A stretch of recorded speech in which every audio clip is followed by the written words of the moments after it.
I'm here with Marty Erickson today. He has his Ph.D. in marriage and family therapy, and he's worked at BYU's Counseling Center for a long time and in private practice. So he's kind of in a couple different realms.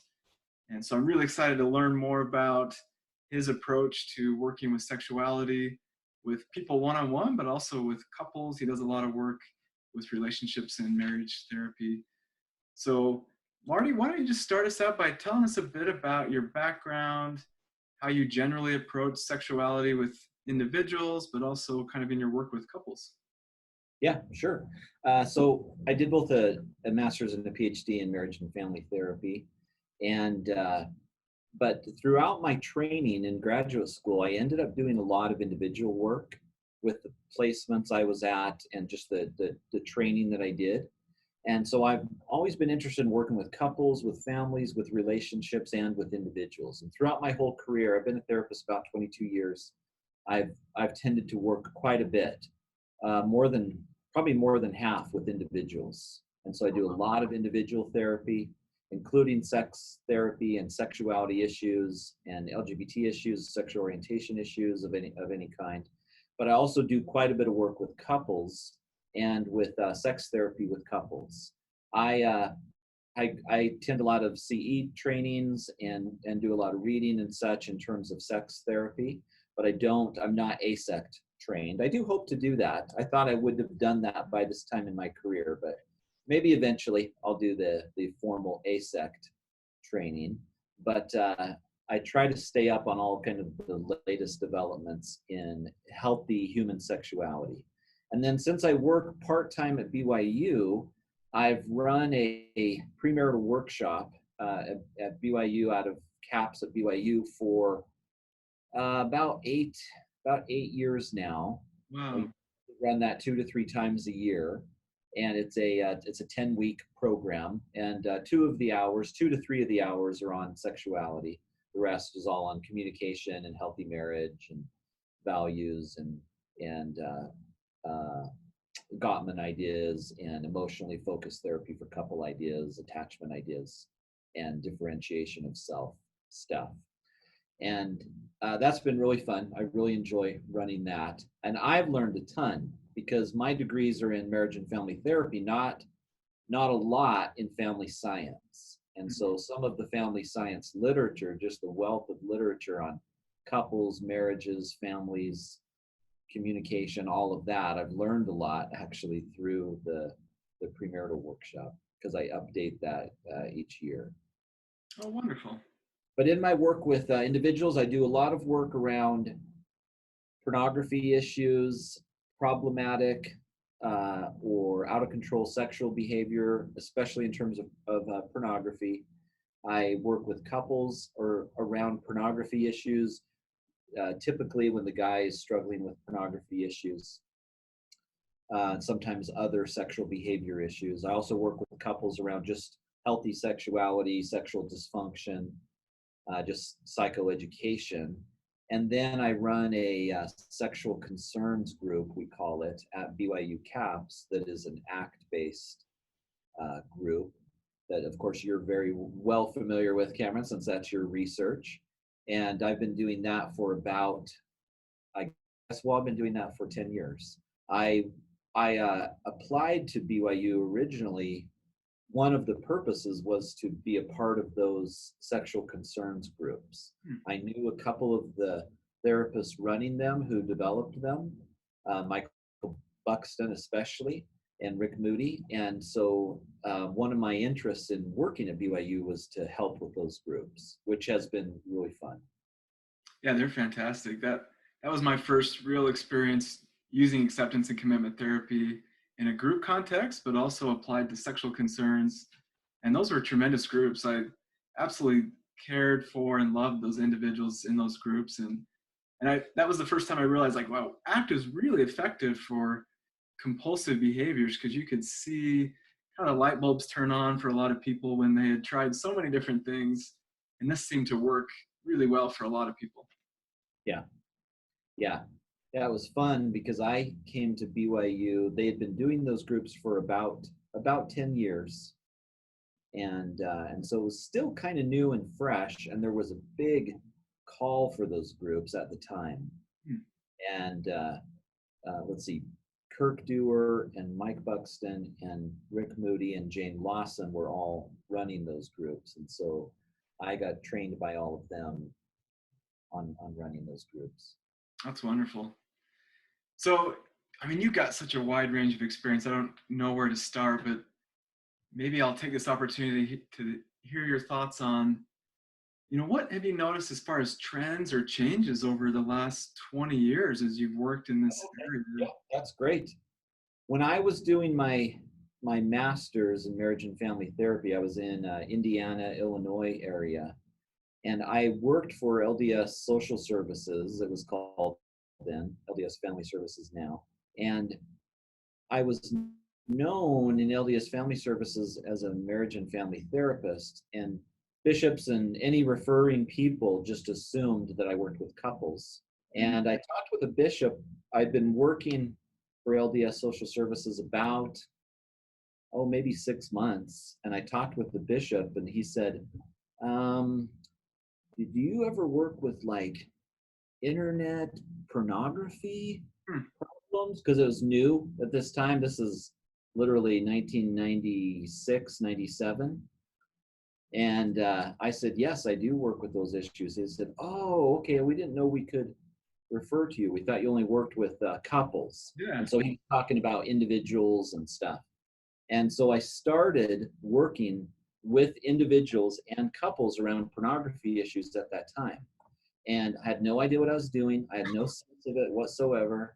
I didn't ask for, and also maybe didn't receive enough supervision and guidance. And it was a little bit mind-boggling to some of my supervisors, some of the issues. Oh, yeah. And so I just was winging it and just using basic systems ideas. But I was very unschooled. And I also used kind of an ecclesiastical frame. Even though, of course, I was not a church leader or anything, I just would use gospel principles in some way that was probably inappropriate and not not ethical and not helpful in some ways.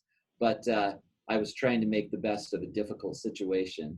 And so worked with individuals and couples around those ideas. I didn't see a lot of success. It seemed a little bit bewildering to me. And then over time, I eventually started utilizing some narrative therapy ideas, and particularly a kind of a socio-cultural lens and a feminist approach and a masculinities approach to pornography issues. And that was helpful in terms of psychoeducation, but it wasn't helpful in terms of change. Yeah. I think there's some decent research out there that shows that psychoeducation about pornography, the porn industry, feminism, masculinities, post-feminism is helpful to people, like it's enlightening, but it doesn't really lead to behavior change. Right. And so I realized that. And then starting in the early 2000s, maybe mid 2000s, I became acquainted with acceptance and commitment therapy. And I hadn't really studied CBT much at all in terms of individual work.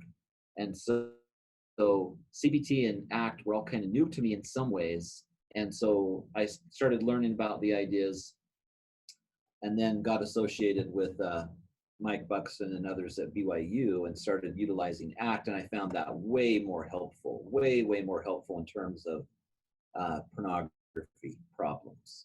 And back then, internet pornography was new at first, because that's literally just kind of mid 90s and on. I think, and I still think it's a bit in its infancy. We're not fully grasping and understanding problematic pornography use or out of control sexual behavior. It still seems like it's in its infancy in the research. And but I know at BYU there used to be kind of a big, like a heavy rush for the sexual concerns groups, because there was referrals. There was school-based referrals, like the Honor Code office would directly refer students. Huh. If students were caught with using pornography on campus, they were referred to the group. LDS General Conference talks that addressed pornography very specifically in kind of a condemning, scare sort of way, Yeah. usually led to a big uptick of referrals to the sexual concerns groups. And I have really noticed over the last 10 years that's kind of died down.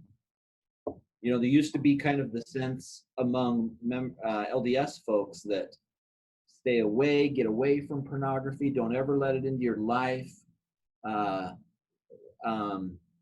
fear it like the plague, just don't Yeah. ever get involved. And if you don't ever get involved, you'll be safe, you'll be secure in a spiritual, religious sense. And I've noticed that that's really shifted to, oh, pornography is widely accessible everywhere on any device that has internet access. And so it's really not possible to stay away from it. So now you've got to learn to work well with it. And both for individuals and couples, I've seen that shift in the BYU culture over the last 10 years. A little bit less of the heavy fear and shame around it, both for the individual struggling with the problem and for potential partners and bishops and parents and other people who are trying to help. A little bit away from kind of that fear shame model to more of a trying to genuinely help, accepting that this is a common problem and trying to genuinely help.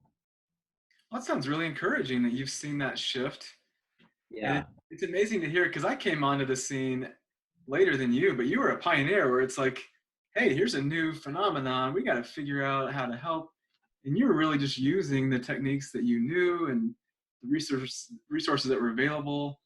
I think that's what most clinicians were doing is like, we just got to use what we have. Like, we don't know other strategies. And then things like acceptance and commitment therapy comes along where it's like, oh, this is way more effective. But it takes some time for people to adjust to that, I think. Yeah. Yes. And it's still in an adjustment. But we just don't get the referrals to our sexual concerns group that we used to. In my individual work, my private practice work, I've worked in private practice for my whole career as well. And I work with individuals and with couples dealing with pornography issues and other types of out of control sexual behavior. It's mostly always pornography, but and that has remained fairly steady through the years. But I do notice it becoming somewhat less of a presenting problem and more of a problem among others, which is usually how I frame it too. Once I start working with individuals and with couples, that there's many difficulties going on that this is not just about pornography behavior. Yeah. So Marty, I'd love to hear your thoughts because I mean, you've been working at this for a long time. Like, help us understand what are some reasons why someone may struggle with pornography viewing when they don't want to view it. There's a moral conflict there. They clearly don't want to keep viewing. Why do people struggle with it? Yeah. I think this was a big mystery in the field, especially among religiously oriented clinicians, I would say. That there's kind of this sort of deep fear and dread around pornography because it's so easily accessible and become such a quick and easy habit. And so when I first started doing this work back in the late 90s into the early 2000s, I just sort of assumed from the culture that this is addiction based. Mm-hmm. And I just assumed that for a while. And then I ended up getting some specialized eating disorder training for a little while. I don't do much eating disorder treatment at all now, but I got some really heavy training for a while. And it just seemed very similar. And a lot of eating disorder treatment was both cognitive behavioral family-based, and addiction model-based. But I also saw even way back then that there was a debate, in the field over do you treat it, the eating disorders through an addiction model, or do you treat it through in other ways? Yeah. So I could see that similar corollary there with out of control sexual behavior. And so I just kind of tried to follow all of that a bit through the years. And once I started utilizing ACT, of course, that became my main model. And I think our models of therapy sort of define problems. So from an ACT view, I think, there's great difficulty in accepting sexual thoughts and feelings, sexual drive, the nature of human sexuality, our sexuality as a very important component of being a human being, sexuality and how it plays out in terms of relationships, in terms of vulnerability, connection, emotional intimacy, love, bond. I think all of that just interplays in terms of pornography becoming a habit to deal and cope with life. So very similar to your research, that primarily a way of coping with emotion, coping with relationships issues, coping with sense of self, identity, confidence, coping with fear and shame over sexuality. And I would say there's a very strong cultural piece too, that the work of like Brian Willoughby and others who have studied pornography, unwanted pornography use among like LDS people or other highly religiously oriented, religiously conservative or Orthodox people, where this deep fear and shame about sexuality, about their own sexuality, about their own thoughts and feelings and desires and drives and fantasies is just incredibly difficult to work with and to navigate. And so I think people get into the habit of pornography use, masturbating to porn as a way to kind of just work with all of that, cope in some way, and then it's self-reinforcing. Even though they don't want to, even though they're scared of it and they're freaked out and they feel tons of shame and they're afraid they're going to hell and stuff like that, it's reinforcing because it can become a primary coping mechanism for any kind of stress, fear, shame, relationship stuff, vulnerability, emotions of any kind. There's a habit nature to it. It's just normal human sex drive to some degree too.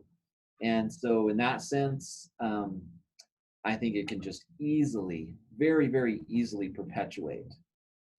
Yeah, there's so many things about it, because I think sexuality is so innate and so powerful that it's pretty effective in that moment to feel better, to view pornography or masturbate. And then there's so much associated with that where it just ramps up those feelings of shame and stress. And so it is that cycle, and it's so accessible. So in the one hand, it's like, yeah, it is helpful for coping with a lot of kind of life experiences, but then it does get out of control and kind of becomes its own problem. Yeah. Especially fueled by that fear and shame. I think fear and shame are gasoline on the fire. I think the more the individual applies fear or shame to themselves, or significant, loved ones, partner, loved ones, teachers, mentors, ecclesiastical leaders, a therapist, if anybody's applying fear and shame as a way to help them stop, you will exacerbate the problem. And you will exacerbate the shame, I think. So why do we do that, Marty? Because like I find myself as a parent doing that, where it's like I try to pressure my kids, and we use kind of fear to guide behavior. Yeah. It often backfires, but why do we do that? I think it's rooted in sort of the belief that if you do certain behaviors, it will sort of forever taint you or corrupt you, right? From kind of a religious moral sense, right? If you smoke one time, then that even though it never became a habit and it's never been a problem in your life, you're sort of marked, you're sort of tainted, Oh, kind of slightly damaged goods. And so if you do it many times, then you're even more damaged goods. wow. And I think that mentality that, that might even be sort of a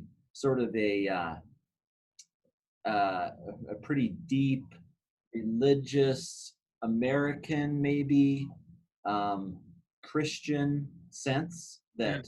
that if you do things inappropriate with your sexuality, especially over the past 150 years or so, with kind of a heavy focus on sexual behavior and sexual restraint, Yeah. culturally in well, probably kind of any Judeo-Christian culture, maybe even Islamic culture too, that there's, it just carries with it this just tons of baggage, and so you feel marked, you feel maybe broken, you feel maybe somewhat irredeemable. I think are common things here. And I think that's a huge part of it, because when I'm working with somebody with pornography concerns, I'll work with some that, I mean, they're viewing hours a day, every day. And then others that look at pornography uh, maybe once or twice a month or a couple times a year. And yet Yeah, they both feel equally terrible about themselves and their actions, yeah, even though behaviorally, those are very different. right. Those are very different problems, and I don't see the kind of daily out of control pornography behavior. I don't actually see that very often It's not that clinically. common. Yeah. Yeah, in any of my work, right? Maybe my work is, for the last 14 years has been primarily in Utah County, and I have worked with a handful of guys who are dealing with like a very daily habit that's very intense. They're losing jobs, relationships, money, dropping out of school. But that's just been so rare. Some of those guys, I think, never go and get help. So there's probably some that have really needed that, but they didn't see me or other therapists. But I still think it's pretty small. Yeah.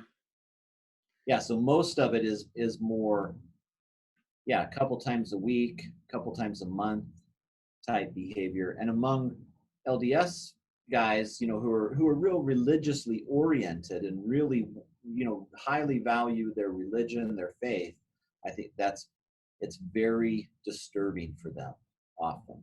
A lot of internalized shame. I think it's a huge part of it. And some of the more recent literature that's been really helpful for me is recognizing that there's a difference between maybe addiction type behavior, which is frequency, intensity, and then perceived addiction. Right. There's kind of that belief that you're addicted, even though that Yeah. frequency intensity really isn't there.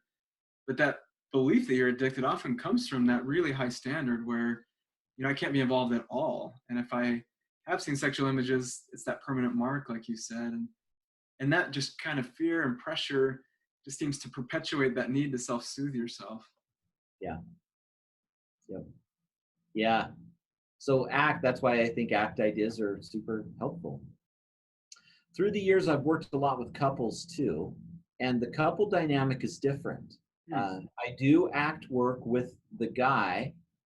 When it comes to pornography, I have never met with a couple where the woman is struggling with pornography and the guy is deeply concerned about it and they're coming to therapy. Even as a secondary problem, not a presenting problem, I've never seen that. I'm with you. Somebody asked me that same question. It's like, I've never met that couple yet. Yeah, but I've met literally hundreds of couples where the guy has the pornography problem and they're LDS. I have met with a few that are not LDS or former LDS, but predominantly they're both LDS. And the woman is, deeply concerned, deeply hurt, deeply shocked by this behavior, which is also almost always involved kind of lying, deceit, and a second sort of a what's the word I'm looking for? Double life. Yeah. and the guy also feeling tremendous shame and embarrassment and fear and hurt that he's ruining his marriage and that his sexuality is this horrific monster that he can't tame. Yeah. And for those couples, the dynamic is different. The ACT work, I think, works really well with the individual, and I share some of the same ACT principles with the spouse as well. But then it's a lot of couple work. It's a lot of couple work of decentering pornography as the problem, because I really don't think it is. As your work points out, and the work that I've done for years, pornography is much, much more the symptom of other problems, which are simple things: emotional regulation, emotional health and well-being, emotional insight, emotional connection, vulnerability, partnership, trust, things like that.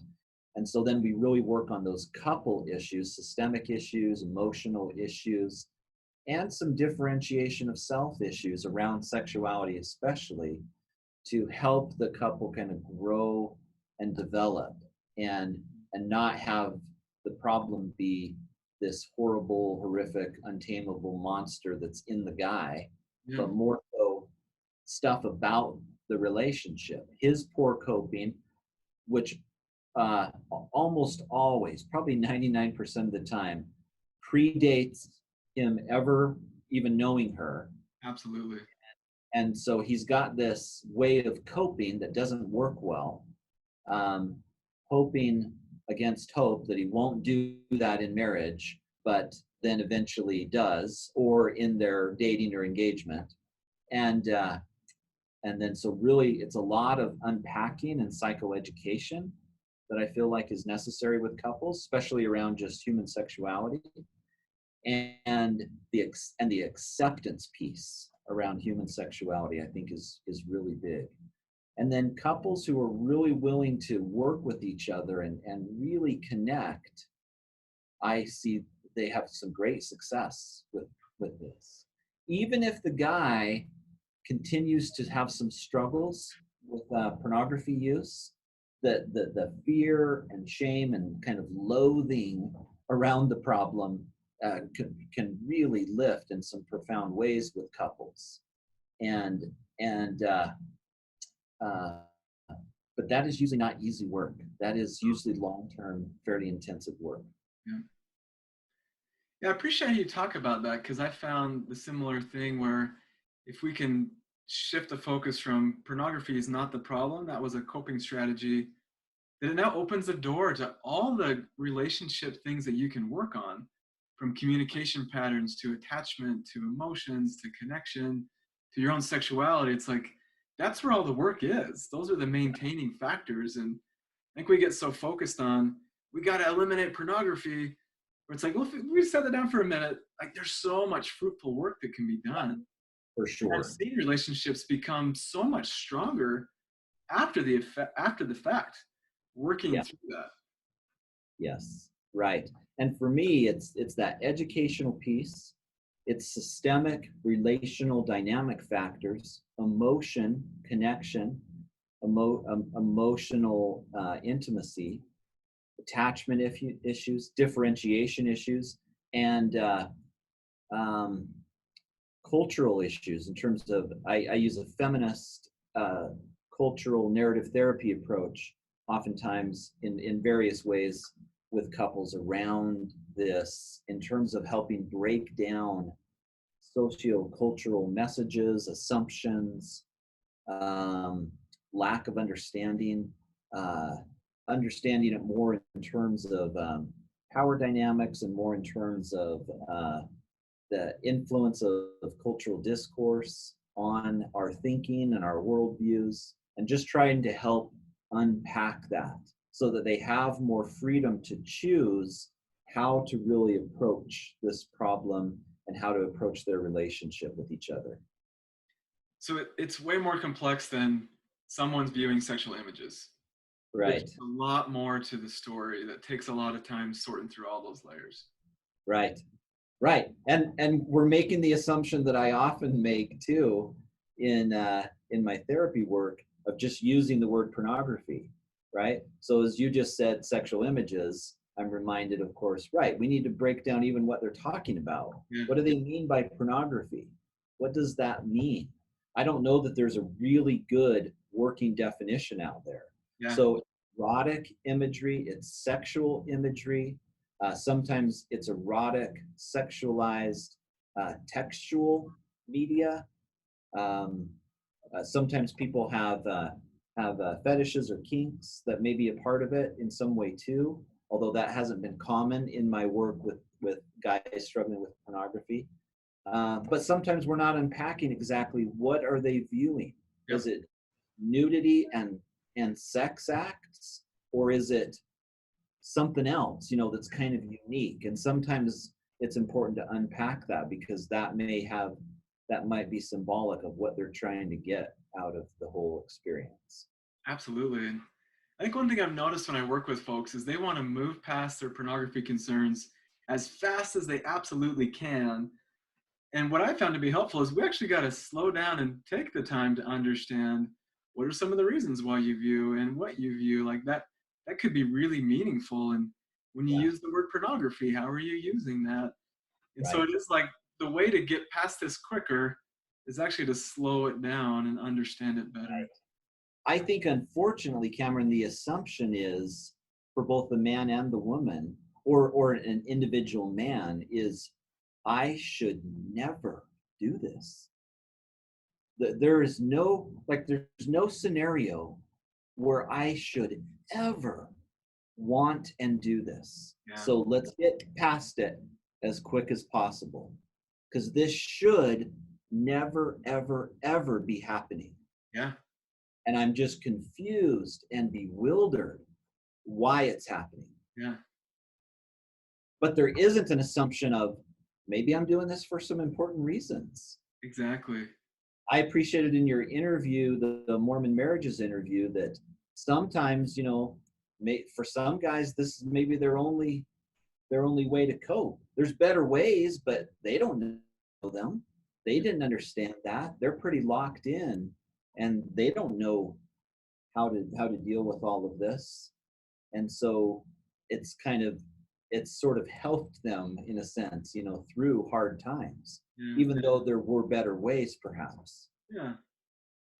Yeah, you bring that up, and that just brings me back to the work that I've done with people, and I hear that almost universally, where there is no scenario and it's incomprehensible.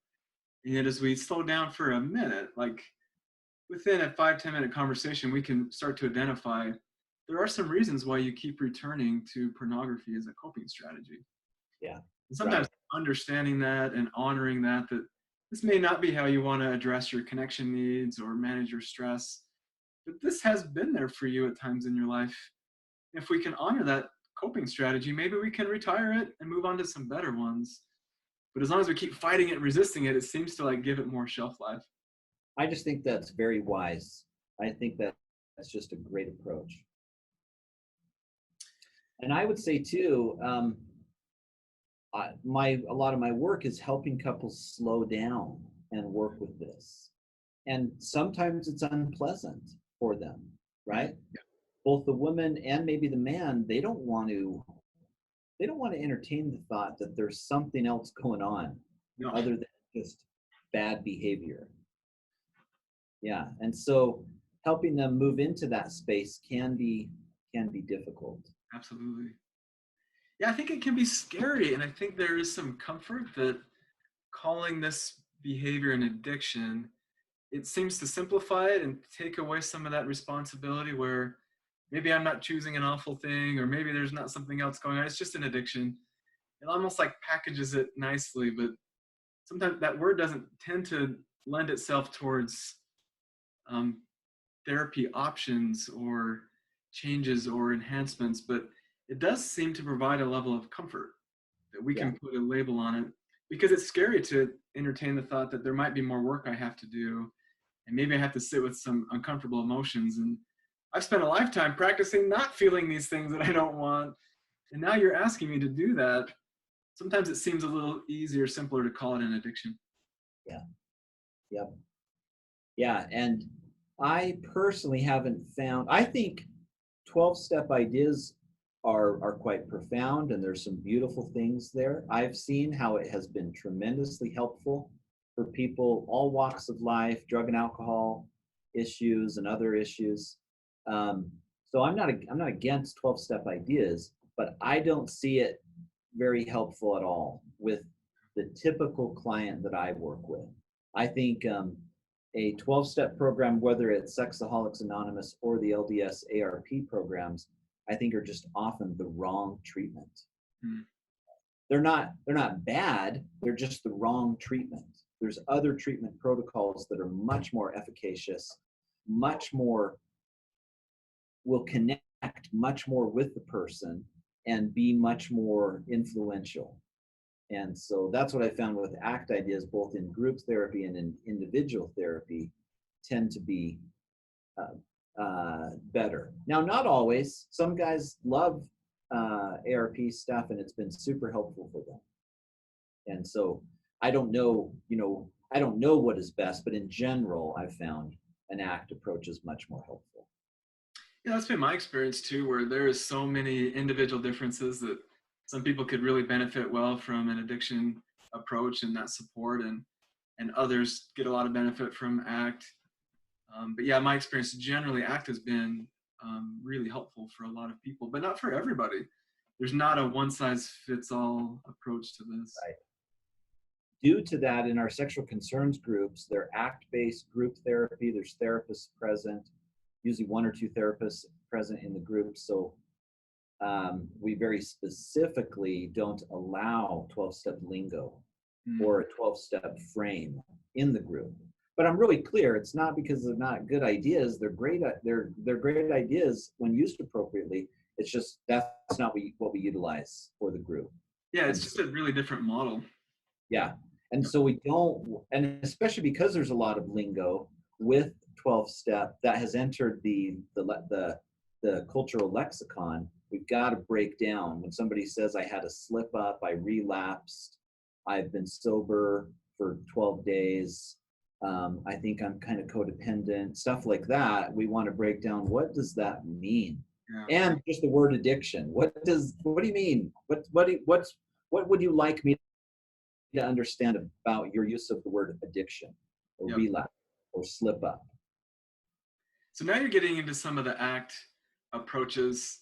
But maybe tell us, for people that are unfamiliar with ACT, how would you describe ACT as an approach, and maybe give us some examples of some ACT strategies? Okay. I always like to explain this in terms of the name of acceptance and commitment therapy. So it's really those two pieces, acceptance and commitment.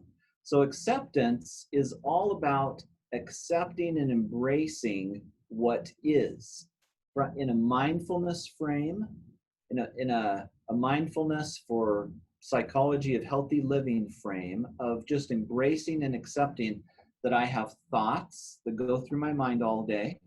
I have emotions that come up and play an important part in my life. I have bodily sensations. I have a sex drive. I have a sense of sexuality and desire, and I have to work with all of, and I'm associated with people, and I'm in relationships, and I have interpersonal connections with people. And so I've got to work with all of that. I've got to accept and embrace what is there. Sometimes I feel awkward. Sometimes I feel kind of shy. Sometimes I'm anxious. Sometimes I'm sad. Sometimes I feel hurt. Sometimes I feel betrayed. Sometimes my sexuality doesn't make sense to me. Sometimes I don't understand what's going on with me exactly sexually or in terms of desire. There's all kinds of cultural messages. I'm flooded with all kinds of stuff every day, every moment. And so the acceptance part of ACT is being able to step back a bit, breathe, relax a bit, and really focus on what is present, what is here. So I like the metaphor of becoming more of an observer of your life, being in the observer self position on my life so that I can see, oh, these thoughts are going through my mind right now.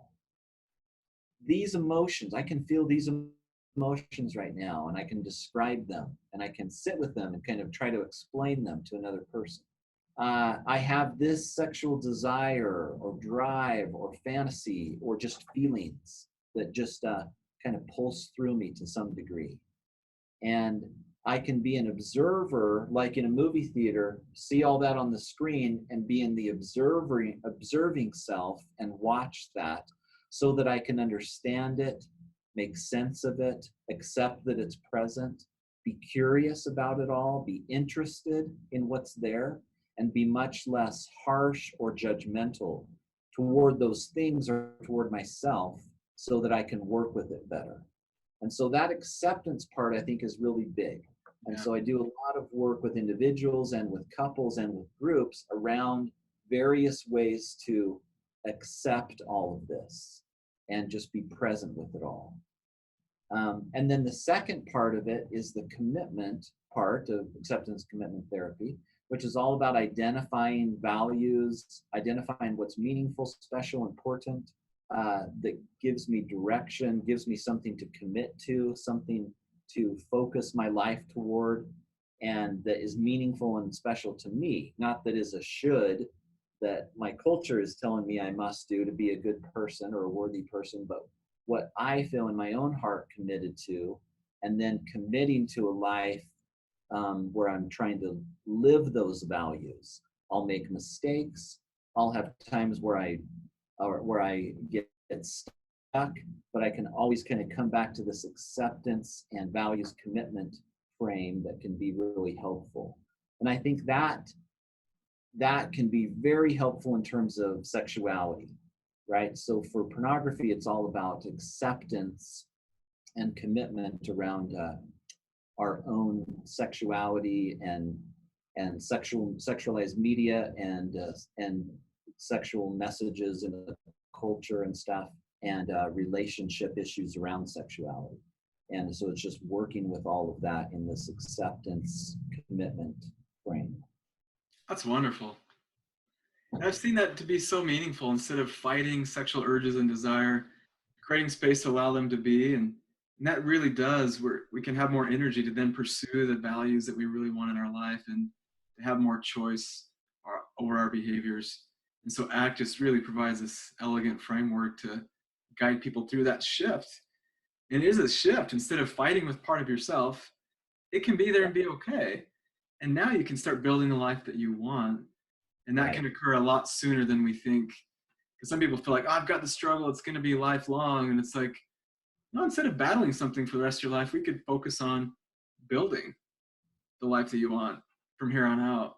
And that is such a more meaningful, empowering approach to human sexuality.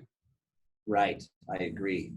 We have found, though, through the years, and I do this a lot in my individual work and couple work, I've kind of naturally done this quite a bit, and also in our sexual concerns groups, is that acceptance often requires some really good basic sexual education.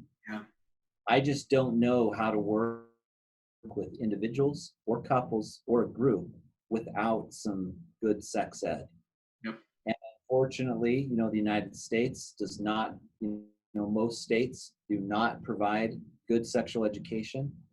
Research shows clearly most families do not provide adequate, helpful, understandable sexual education to children and teenagers. And so most students, even today, this hasn't changed a great deal, because I think even today, your average BYU students just are not well informed about sexuality at all, and have a lot of big misunderstandings about sexuality, how it works, the physiology of it, the brain nature of it, the kind of core drive of it all, the diversity of sexuality, the kind of understanding and incorporating and bringing together one's own, sexuality in a meaningful way, values around it all. It's just it seems like a big mess. And so I find there has to be some of that slow education. I think that's the key. And if there was a public health crisis here, it would be the lack of sex education. Yeah. And And I think if that was better, the rates of people struggling with compulsive behaviors like pornography would go down dramatically. If we In just, fact, I'll say on a more positive note, Cameron, I think that's why at BYU they receive less referrals now to the sexual concerns groups than they did in the past. I wow, think, I think slowly, culturally, there's a little better sex education. Not great, not yeah, comprehensive, but a little better. So that a lot of guys who are struggling with pornography are less, there's less fear and shame, maybe. wow. And they have a little more resources, they have a little more freedom to get help, and maybe don't have to rely only on this one group. Perhaps. That's my guess. That's purely my guess. I hope so. And it really does feel like it's trending that way. So, Marty, I really appreciated the time that you spent with me to share your experiences. And I love to hear from people who've been doing this a lot longer than me and have a lot more kind of wisdom than I do around all these dynamics. So, I've got one last question for you, Okay. or maybe an invitation. So, when I've worked with folks that struggle with pornography in couples, there can be a lot of despair and feel like this is going to be something that's unworkable, that we can't get through this. And yet you've helped individuals and couples navigate this for many years. What kind of hope could you provide someone who's currently struggling with pornography in their own life or in their relationship? Okay, sure, sure. I think a lot of what we focused on of decentering the pornography behavior and really focusing on the deeper problems in terms of dealing with emotions better, coping with emotions, how you think and feel about yourself, and connection and emotional intimacy and vulnerability in relationships is just really, really powerful. And that's where the growth comes. Growth doesn't come through figuring out another specific behavioral strategy to stop using porn. That I don't see much intellectual, emotional, personal growth and development from that. It's more of just kind of going around in a circle. And so that deeper work of who am I? What do I really want for my life? What's really important to me? Can I come to know and understand my sexuality? Can I work with this with an intimate partner? Can I be vulnerable? Can I learn and grow and develop as a person? That's the hope, I think, is to be on that developmental growth path. And I think that's often misunderstood, because I think the path that individuals and partners often assume is just, well, you just have to behaviorally, end this and then everything will be awesome. Yeah. But I don't think that's true, right? I do like the idea, there's a 12-step idea of a dry drunk, somebody who's got all the issues of alcoholism going on, but not the ingesting of alcohol, right? And not the chemical issues going on in their brain from the alcohol. But all the other psychological, emotional, and relational dynamics are still there. Yeah. So the hope is to work on those deeper things, which can be really enlightening. That it can be scary, it can be hard work, but that growth and development, I think, is what is profoundly hopeful for individuals and for couples. And so that's what I'm always hoping to help people see a vision for. Yeah. That this is a growth process. This is a really important growth process that you're on. And yeah, maybe you'll never be perfect with it. You're not going to cross some threshold, but you can grow and develop in some ways that will be very good for your life. I love it. Thank you so much, Marty. I think if people take the time to listen to that and let that sink in, that could be tremendously helpful. So thank you for sharing your wisdom with us. You're sure welcome. Thanks for interviewing me. It's great to be a part of all this. Thanks for your research too, Cameron. I've really enjoyed the stuff that you've done more recently, and knowing a little bit more about your experience with it all has been very enlightening and invigorating to my own work. So I really appreciate that. That's awesome. There's been so many people that have laid the groundwork, and it's like I got to jump in and lift too and help out. So I do feel encouraged when I meet other people that are in this work together, because it's a meaningful work, and I care about the people that have been impacted by pornography, and it's like, if I can make their life a little bit better, then it's worth me maybe getting out of my comfort zone to share some of these messages. Great. Thanks, Marty. You're welcome.